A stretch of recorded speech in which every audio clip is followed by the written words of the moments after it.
दोस्तों, देश की राजधानी दिल्ली के वासियों को अभी गर्मी का सितम झेलना पड़ रहा है और इसी बीच बारिश और तूफान के झटके भी झेल चुके हैं। वहीं मौसम विभाग लगातार भारी बारिश और तूफान के अलर्ट भी जारी कर रहा है। मौसम विभाग ने इस सीजन में प्रचंड गर्मी होने का पूर्वानुमान जताया है। मौसम में बदलाव की वजह से दिल्ली वाले फिलहाल राहत की सांस ले रहे हैं, लेकिन जल्द ही गर्म हवा के थपेड़ों से जीना मुहाल हो सकता है। लेकिन दिल्ली वालों को किसी और बात का डर सता रहा है। वो डर है बारिश में डूबती दिल्ली का डर और प्रचंड गर्मी में पानी न आने का डर। सालों से इन परेशानियों से जूझ रहे दिल्ली वालों के लिए बारिश और मानसून मजे के रूप में एक सजा हो जाता है।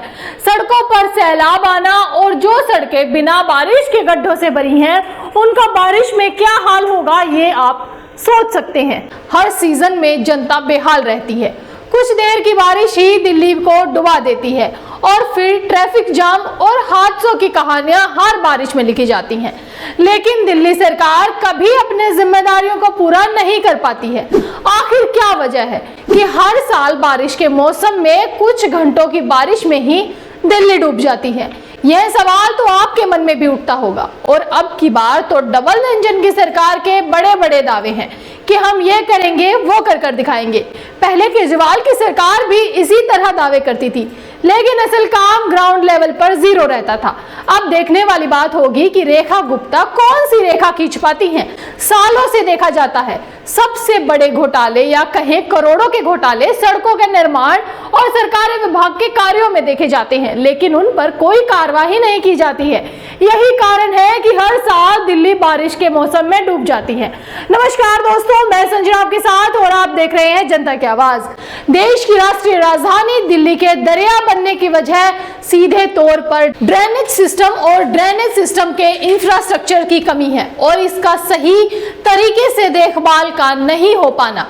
गाद और सिल्ट की वजह से मौजूदा सीवेज सिस्टम जाम हो जाता है। सीवर मेन होल हर बार बारिश में ओवरफ्लो हो जाता है। पाइपलाइन की मोटाई कहीं ज्यादा तो कहीं कम को लेकर लगभग 6 इंच का औसतन है, लेकिन आधिकारिक पाइपलाइन पुरानी हो चुकी है। ये डैमेज होने पर रिपेयर की जाती हैं। एक आंकड़े के मुताबिक दिल्ली का इंफ्रा 50 mm से ज्यादा बारिश नहीं झेल सकता है। अब अगर राष्ट्रीय राजधानी दिल्ली में नालों की बात की जाए तो यहाँ पर 4 फीट से ऊपर के 713 नाले हैं, वहीं 4 फीट से नीचे के 21 नाले हैं। इन नालों में सफाई करने का काम भी 2 चरणों में किया जाता है। पहले चरण में मॉनसून से पहले नालों की सफाई की जाती है, वहीं दूसरा चरण जब शुरू होता है जब मानसून विदा होता है। निगम की तरफ से वादे किए जाते हैं, दावे किए जाते हैं कि सफाई की जा रही है, लेकिन ये कितना सच है वो आप अपने घर, मोहल्ले, गली के आसपास भी चेक कर सकते हैं। क्योंकि दोस्तों ये बीजेपी सरकार है, इसके दिखाने के दांत अलग हैं और खाने के अलग। तो भरोसा करना उतना ही कठिन है जितना हाथों से लोहा मोड़ना। अब की बार दिल्ली की बीजेपी सरकार मानसून से पहले जल भराव के पुरानी समस्या से निपटने और सीवर सफाई के लिए बड़े बड़े दावे कर रही है। परवेश साहिब सिंह ने कहा है कि हम हर मानसून में देखते हैं कि कैसे दिल्ली की सड़कें पानी में डूब जाती हैं और कई बार यह पानी घरों तक पहुंच जाता है। इसका बड़ा कारण है कि सीवर और नालों की डीस्टिलिंग पिछले 10 से 20 सालों में नहीं हुई। हमने इसके समाधान के लिए बड़ी मशीनें मंगवाई हैं और हमारी कोशिश है कि हर विधानसभा में एक ऐसी मशीन हो जिससे सीवर की संपूर्ण सफाई हो सके। दिल्ली के पीडब्ल्यूडी मंत्री परवेश वर्मा ने कहा कि सफाई के बाद हम सीसीटीवी कैमरे में जांच करेंगे कि 100% क्लीनिंग सुनिश्चित करेंगे। हमारा उद्देश्य है कि मानसून के समय दिल्ली को जल भराव से पूरी तरह मुक्ति मिले।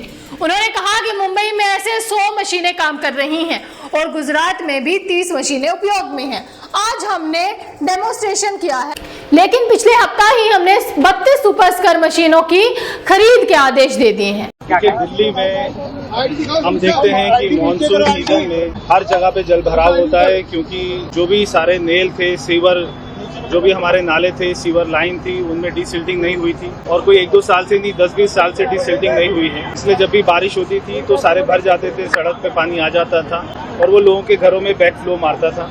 इसलिए हमने ये बड़ी मशीनें लाकर, और हमारी कोशिश है कि हर विधानसभा में एक मशीन हो ताकि सारे सीवर की सफाई हो पूरे अच्छे से, और उसके बाद में सारे सीवर में सीसीटीवी कैमरे से हम इस बात को इंश्योर करेंगे कि 100% क्लीन हो गया है। तो ये हमारी कोशिश है, और हमारी कोशिश है कि मानसून में कहीं पर भी वाटर लॉगिंग, जल भराव नहीं होना चाहिए। तो इसके लिए हमारी कोशिश जारी है। ये आधुनिक मशीन है, पाइप इसकी काफ़ी अंदर चली जाती है, तो हमारी कोशिश है कि कोई भी मजदूर को सीवर लाइन में ना उतारा जाए, और उसके लिए चाहे हमको कोई भी आधुनिक मशीनें लेनी पड़े, हम उसको लेंगे। तो क्या ये मशीन जो है पहले से मुंबई में चल रही है, वहाँ पे ऐसी 100 मशीन चल रही हैं, और फिर गुजरात में भी चल रही है, 30 मशीनें गुजरात में चल रही हैं। आज ये मशीन हमारे दिल्ली में डेमोन्स्ट्रेशन करने के लिए मुंबई से आई है, मगर हमने पिछले हफ्ते ही सुपर सकर मशीन 32 मशीनों का ऑर्डर कर दिया है। दोस्तों, रिसाइकल मशीनों की विशेषताएं हैं कि यह सीवी से गाद और गंदा पानी एक साथ खींचती हैं और खींचे गए पानी को मशीन में ही शुद्ध कर दोबारा जेटिंग के लिए उपयोग किया जाता है। इससे पानी की खपत घटती है और अतिरिक्त पानी टैंकर की जरूरत नहीं होती है। मशीन एकल इकाई में फिट होती है, जिससे संचालन में कम जगह लगती है। यह पूरी प्रक्रिया को तेज, सटीक और पर्यावरण अनुकूल बनाती है। यह मशीन पहले भी और अन्य राज्यों में भी काम कर रही है, लेकिन दिल्ली सरकार दिल्ली की इतनी बुरी हालत देखकर भी इन्हें दिल्ली में नहीं ला रहे थे, लेकिन बीजेपी ने दावा किया है कि लाई जाएंगी। अब ये दावा भी अगर बीजेपी के और दावों की तरह निकला तो भूल जाइए कि अब की बार आप बारिश का मौसम एंजॉय कर पाएंगे, बल्कि हर बार की तरह वही कठिनाइयां हो सकती हैं। वहीं एमसीडी के एक अधिकारी ने बताया कि नगर निगम 17 अप्रैल को मानसून की तैयारियों और जल भराव को कम करने की रणनीति पर चर्चा करने के लिए एक बैठक आयोजित करेगी। बैठक में एजेंडे में मानसून से संबंधित चुनौतियों और अन्य तैयारियों की विस्तृत समीक्षा शामिल है। इन अधिकारी ने बताया कि मुख्य फोकस क्षेत्रों में दिल्ली नगर निगम एमसीडी के आधिकारिक क्षेत्र के तहत आने वाले नालों की सफाई और जल भराव वाले क्षेत्रों के लिए नोडल अधिकारियों की नियुक्ति और इन स्थानों के आसपास जल निकासी प्रणाली की मैपिंग शामिल है। एमसीडी कमिश्नर अश्वनी कुमार की अगुवाई में होने वाला इस बैठक में सभी डिप्टी कमिश्नर, असिस्टेंट कमिश्नर और टॉप इंजीनियर और जूनियर इंजीनियर से लेकर इंजीनियर इन चीफ रैंक के अधिकारी शामिल होंगे। अब दोस्तों, मानसून की तैयारियों को लेकर एमसीडी की होने वाली बैठक में कई बिंदुओं पर चर्चा होने वाली है। संभावना है कि मानसून के दौरान संभावित दुर्घटना से बचने के लिए खतरनाक स्ट्रक्चर से संबंधित शिकायतों पर विशेष ध्यान दिया जाएगा। इसका उद्देश्य किसी भी तरह की अनहोनी को पहले रोकना होगा।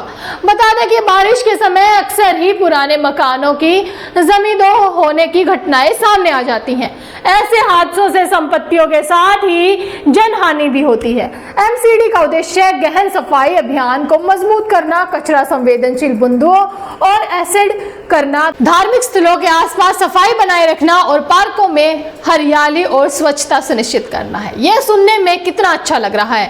अब दोस्तों, बीजेपी ने वादे और दावे तो बहुत से कर दिए, लेकिन उन पर कितनी खरी उतरेगी, कितना अमल करेगी, वो आपको कुछ ही दिनों में पता चल जाएगा। आपको क्या लगता है, अब की बार दिल्ली डूबने की तैयारी में है या आपको राहत मिल सकती है?